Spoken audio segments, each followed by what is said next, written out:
To aldehydes. देखिए जो addition of alcohol जो एल्डिहाइड है ना, इसमें जो पहला स्टेप है वो पहला step basically nucleophilic addition to carbonyl group होता है, ठीक है। और इसके अंदर ये पार्शियली नेगेटिव और ये पार्शियली पॉजिटिव है। ये ऑक्सीजन इसके ऊपर अटैक करती है, पाई बॉन्ड टूटता है और ऑक्सीजन जो है वो इसके ऊपर अटैक कर देती है, ठीक है।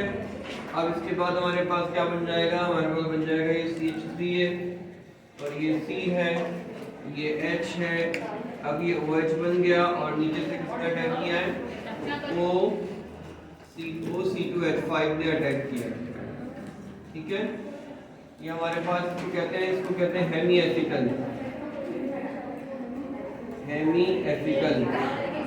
अब ये जो हेमी एसिटल है ये अगले स्टेप के अंदर क्या होता है, ये हेमी एसिटल अगले स्टेप में एक और इथाइल अल्कोहल के मॉलिक्यूल से रिएक्ट कर जाएगा। ये भी एसिड कैटालाइज्ड रिएक्शन होता है, ठीक है। HCl यूज कर रहे होते हैं ड्राई वाला, ठीक है। ड्राई एसिड हाइड्रोजन क्लोराइड इसमें यूज कर रहे होते हैं ताकि वाटर जो है वो पार्टिसिपेट ना करे इस रिएक्शन के अंदर। सेकंड स्टेप के अंदर क्या होगा कि ये जो चीज हमारे पास बनी है CH3 CH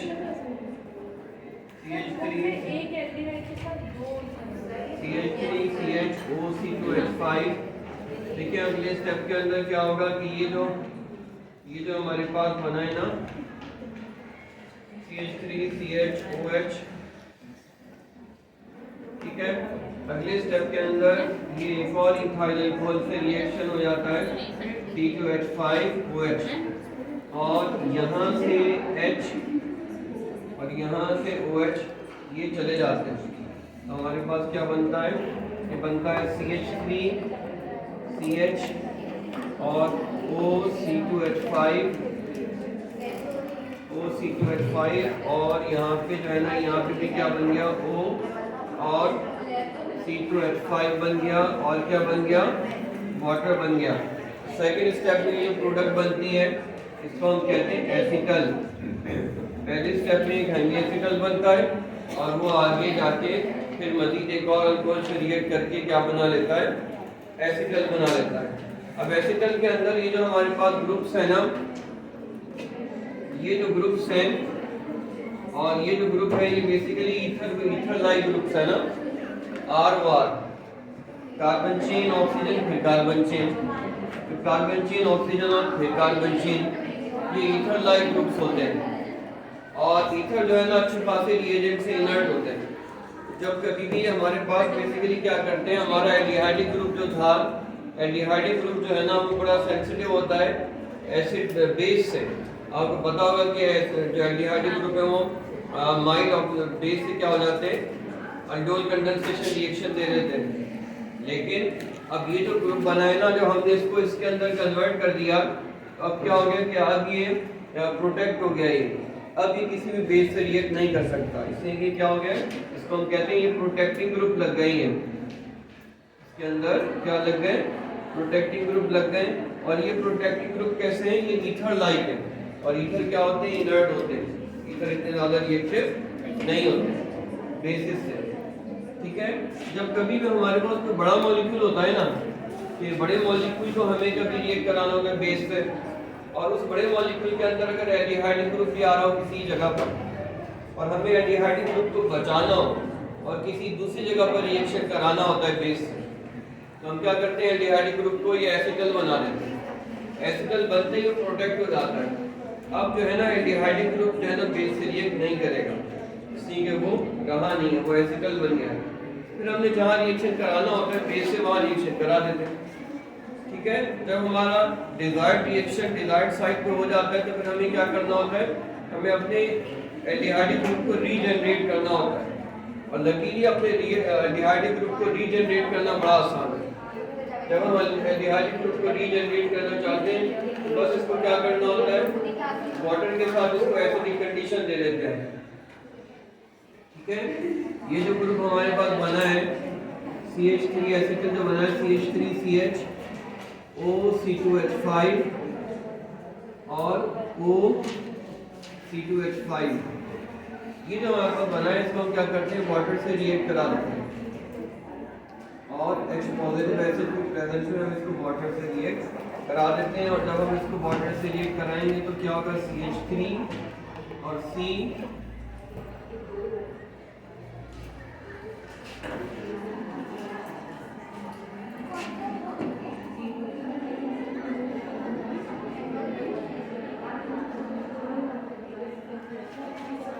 ये जो हमारा ये CH3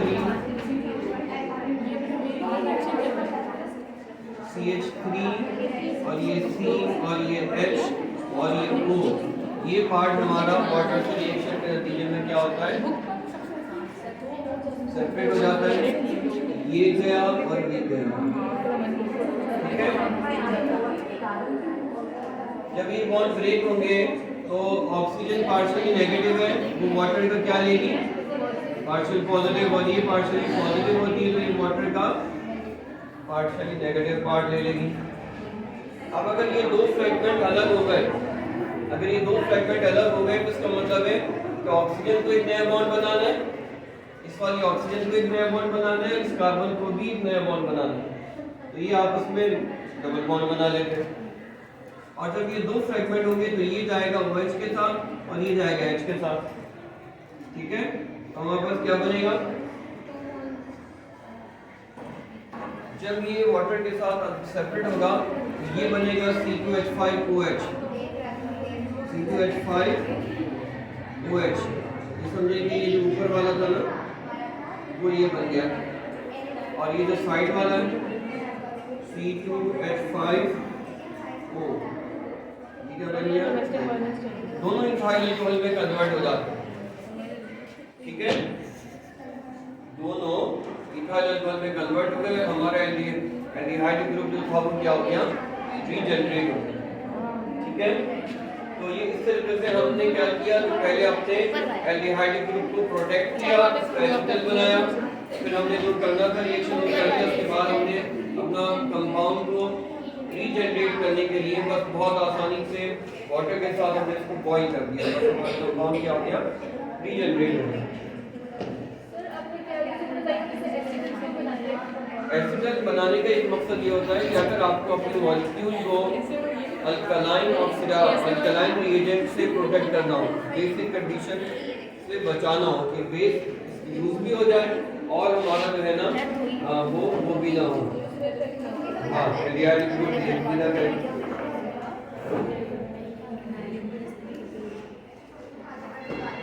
अल्कलाइन और ऑक्सीडाइजिंग एजेंट से भी हमारा ग्रुप क्या हो जाता है, प्रोटेक्ट हो जाता है, वरना ऑक्सीडाइजिंग एजेंट आपको पता है कि बहुत जल्दी एल्डिहाइड को ऑक्सीडाइज करके क्या कर देती है, कार्बोक्सिलिक एसिड में कन्वर्ट कर देती है। ईथर इतना ज़्यादा इनर्ट क्यों होता है, अच्छा सवाल है।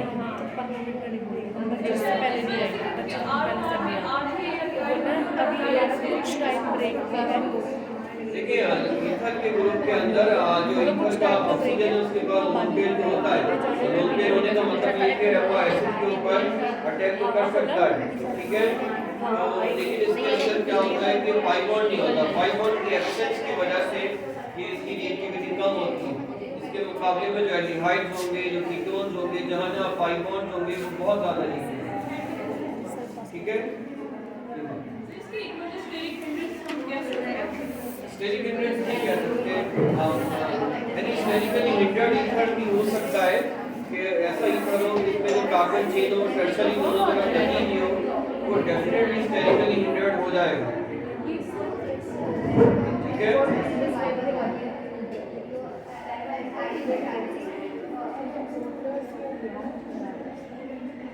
चले बेटा आगे चले।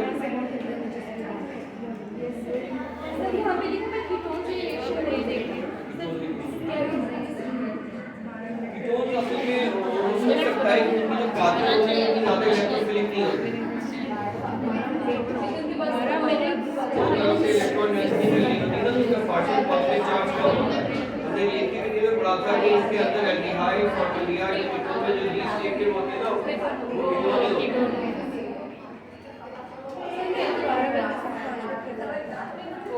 चले बेटा आगे चले क्या, आगे चले बेटा। बेटा ये देखो हमारे पास जो है ना ये हमारे पास reduction of aldehyde and ketone. अब हमारे पास जो reduction of aldehyde and ketone है ना, वो दो रिडक्शन दी हुई है। एक है हमारे पास क्लीमेंसन रिडक्शन और एक है हमारे पास वुल्फ-किश्नर रिडक्शन।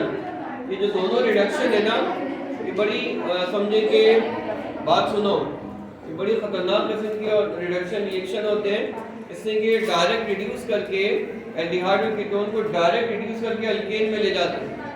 ये हद से ज़्यादा रिडक्शन है, इसलिए कि आमतौर पर ऐसा होता नहीं है कि आमतौर पर जो रिडक्शन होती है, जो माइल्ड रिड्यूसिंग एजेंट होता है, वो एल्डिहाइड या कीटोन को रिड्यूस करके जो है अल्कोहल में लेके जाता है, ठीक है।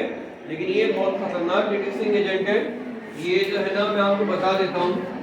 आपकी हेडिंग क्या है? Reduction of aldehyde and ketone, सही है। और ये रिडक्शन हम किससे कर रहे हैं? पहली है हमारे पास कौन सी वाली, क्या नाम है पहली? क्लीमेंसन है, क्लीमेंसन रिडक्शन है। और क्लीमेंसन रिडक्शन के अंदर क्लीमेंसन रिडक्शन, अब जो क्लीमेंसन रिडक्शन है वो कौन सी कंडीशन है? ये एसिडिक मीडियम की जैसा रिडक्शन है जी। चलो भी जाओ। अभी जो हमारे पास क्लीमेंसन रिडक्शन है, इसमें हम एग्जांपल ले रहे हैं एल्डिहाइड की या कीटोन की। आप कोई सी भी एक एग्जांपल याद कर लें, जो एल्डिहाइड के साथ होना है वही कीटोन के साथ होना है, इसके अंदर कोई खास वो है नहीं। एक भी एग्जांपल आप याद कर लें, समझने काफी है। अब ये देखो, ये हमारे पास क्या है? ये हमारे पास क्या है? एल्डिहाइड है। रिड्यूसिंग एजेंट कौन सा, जरा बताना? जिंक, मरकरी और HCl। देखो जिंक और HCl का जो रिएक्शन होता है ना, वो क्या होता है? जिंक जो है ना, HCl से जब रिएक्शन करता है, जिंक डाइवैलेंट है। जिंक क्या होता है? डाइवैलेंट होता है, तो वो ZnCl2 बनाता है और दो नेसेंट हाइड्रोजन रिलीज हो जाती है, ठीक है। तो जब कभी भी जिंक और HCl का रिएक्शन होता है तो नेसेंट हाइड्रोजन प्रोड्यूस होती है, सही है। अब क्या होता है कि जो दो नेसेंट ऑक्सीजन है ना, दो नेसेंट हाइड्रोजन है, वो ऑक्सीजन को लेके ये जा हो जा, सही है। अब क्या बनेगा? वाटर बनेगा। फिर बचेगा क्या? फिर हमारे पास जो बचेगा वो बचेगा CH3 बचेगा, C बचेगा, H बचेगा, बस, और तो कुछ नहीं बचाना। अब क्या होता है?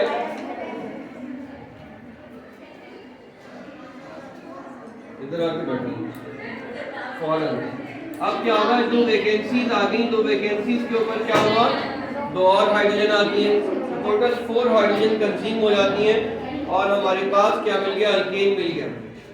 अब मैकेनिज्म सब में यही है, चाहे एल्डिहाइड हो, चाहे कीटोन हो, चाहे वुल्फ-किश्नर हो, चाहे कुछ भी हो, सब, चाहे क्लीमेंसन हो।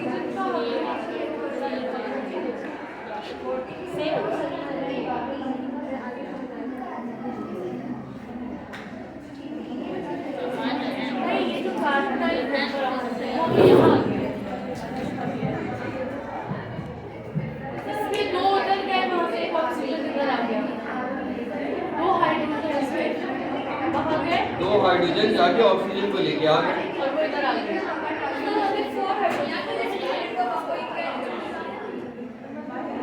ठीक है बेटा।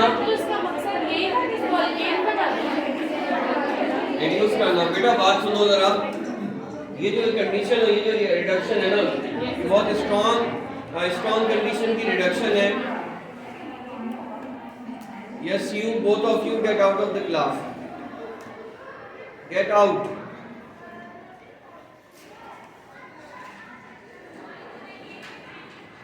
बहुत स्ट्रॉन्ग कंडीशन की रिडक्शन है, जिसके अंदर क्या हुआ है? पाई बॉन्ड भी टूटा है और सिग्मा बॉन्ड भी टूटा है। वरना आमतौर पर जो रिडक्शन होती है, जो माइल्ड रिडक्शन होगी ना, उसके अंदर ये डायरेक्ट उसके अंदर नहीं जाता है। आमतौर पर रिडक्शन में क्या होता है? सिर्फ पाई बॉन्ड टूटता है, और अगर सिर्फ पाई बॉन्ड टूटेगा तो क्या होगा? फिर हमें क्या मिलेगा? अल्कोहल मिलेगा।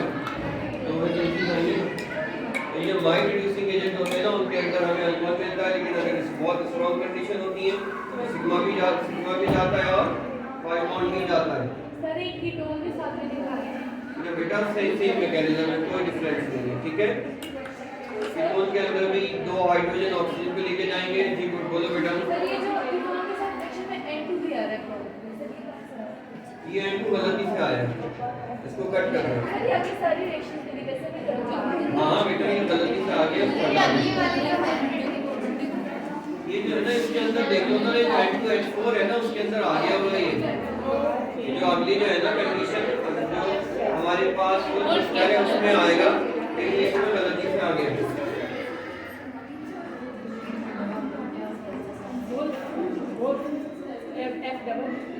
ठीक है बेटा आगे चले। हाँ तो बेटा अभी देखो इसके बाद जो क्रिस्टल रिडक्शन है ना, उसमें भी दो हाइड्रोजन उन्होंने ऑक्सीजन को निकाला और दो हाइड्रोजन ने उसकी वैकेंसी को फिल किया, सेम यही हुई है, मैकेनिज्म सेम है, ठीक है। बस वो mechanism of production of different hydrogen different है, बेसिक कंडीशन की रिडक्शन है। जब कभी भी हम कोई रिएक्शन करा रहे होते हैं तो हम इसमें ये सोच रहे होते हैं कि क्या हमें इसकी लिबर्टी है कि हम ये रिएक्शन चाहे तो एसिडिक कंडीशन में कराएं, चाहे तो बेसिक कंडीशन में कराएं। तो जहाँ कहीं भी हमें ऐसी लिबर्टी मिल जाती है तो उसको जरूर ट्राई करते हैं। यही केमिस्ट का काम होता है कि वो देखे कि मैं ये काम कर सकता हूँ तो इसमें मेरे पास डिग्री ऑफ फ्रीडम कितना है, किस किस हालत में मैं ये काम कर सकता हूँ, ठीक है। अभी हमारे पास ये क्या आ गया, फुल क्रिस्टल रिडक्शन आ गई हमारे पास। इसके बाद ये देखो, इसके बाद आ रही है कि hydride reduction of aldehyde in ketone. देखिए लिथियम एल्युमिनियम हाइड्राइड में नहीं, ये हाइड्राइड की रिडक्शन है। इसके अंदर अगर आप गौर करें तो इसके अंदर जो एल्डिहाइड और कीटोन है वो अल्कोहल के अंदर कन्वर्ट हो रहा है, यानी ये एक ऐसी रिडक्शन है इसमें सिर्फ और सिर्फ पाई बॉन्ड ब्रेक हो रहा है, इसमें सिग्मा बॉन्ड ब्रेक नहीं हो रहा। बेटा क्लियर है बात? इसके अंदर सिर्फ पाई बॉन्ड ब्रेक हो रहा है और हमें अल्कोहल मिल रहा है। फॉर्मल्डिहाइड के साथ भी यही हुआ और एसिटल्डिहाइड के साथ भी यही हुआ है और कीटोन के साथ भी यही हुआ है।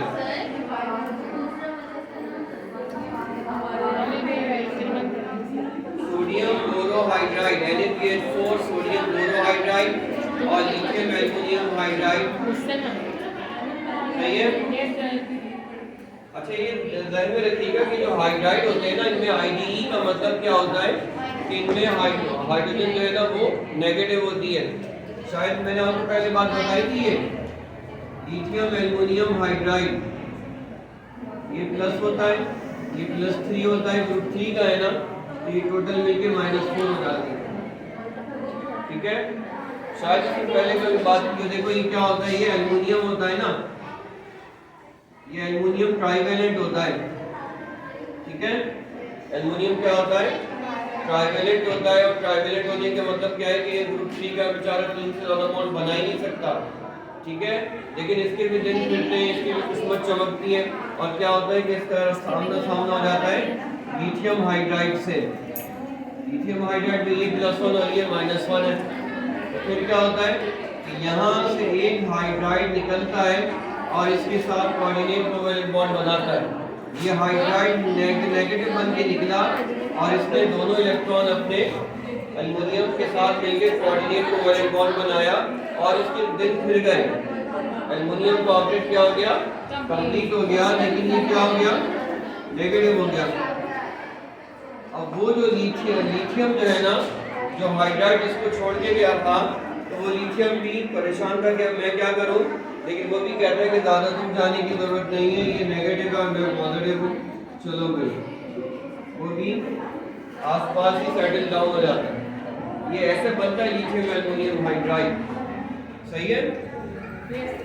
तो बहरहाल ये तो आपको ये इस तरह से बनता है। और सोडियम बोरोहाइड्राइड क्या होता है, सोडियम बोरोहाइड्राइड की सेम फैमिली है, NaPH4 ये -4 होता है, ये +1 होता है, ये 3 का है।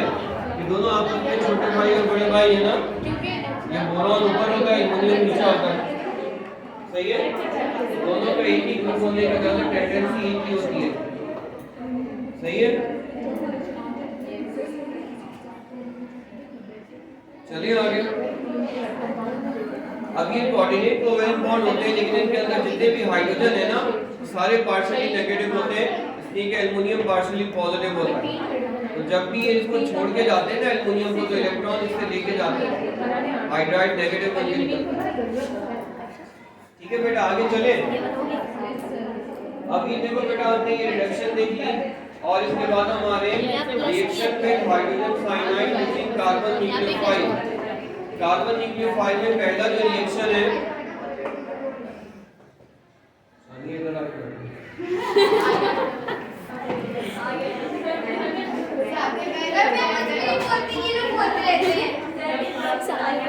अच्छा बेटा बात सुनो,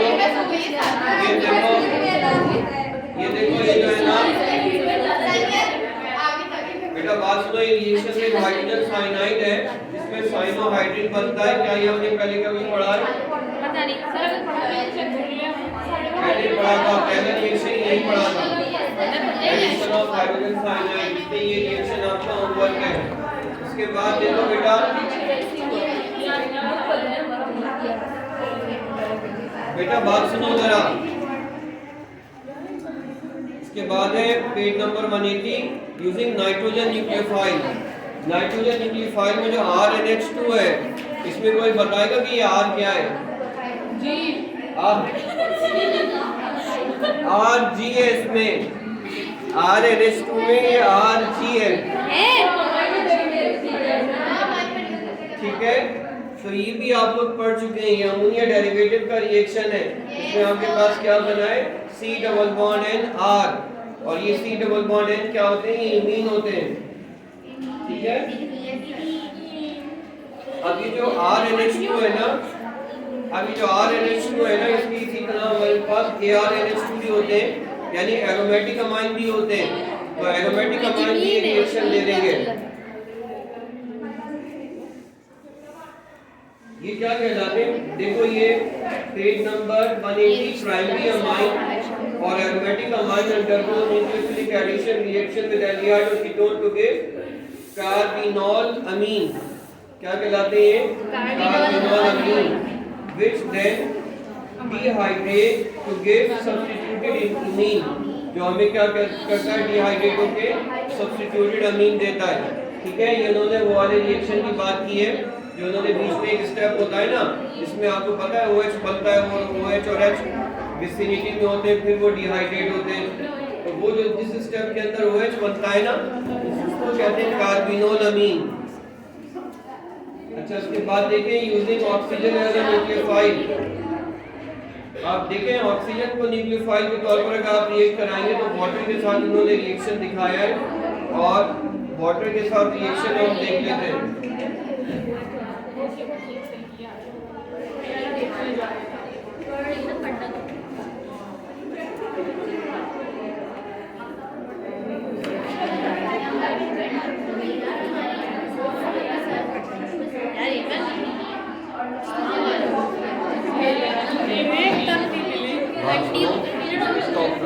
कर दिया।